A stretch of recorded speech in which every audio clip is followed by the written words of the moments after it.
বাগেরহাটের ঐতিহ্যবাহী খান জাহান আলী রহমতুল্লাহের মাজার সংলগ্ন দিঘি থেকে নিয়ে যাওয়া কুমির পুনরায় দিঘিতে অবমুক্ত করার দাবি করেছে খাদেমরা।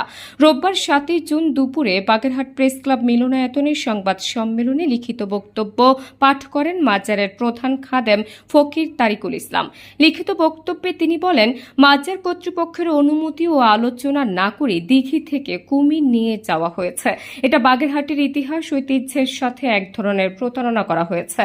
এর আগেও চিকিৎসার জন্য 2টি কুমির নিয়ে গিয়েছিল, সেগুলো ফেরত দেয়নি। আমাদের চাওয়া যে কোনো মূল্যে দিঘির কুমির ফেরত দিতে হবে।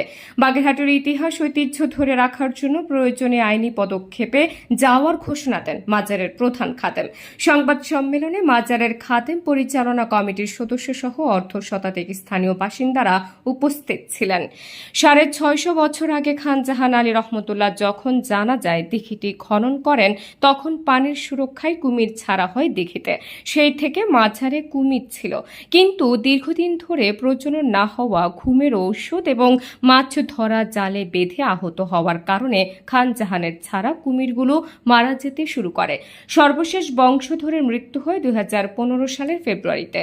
কিন্তু কুমির যখন আশঙ্কাজনকভাবে কমছিল, তখন 2005 সালে ভারত থেকে কয়েকটা কুমির এনে দিঘিতে ছাড়া হয়, কিন্তু এর কয়েকটা মারা যায়। সর্বশেষ যে 2টো ছিল, তার একটা 2023 সালের অক্টোবরে মারা যায়।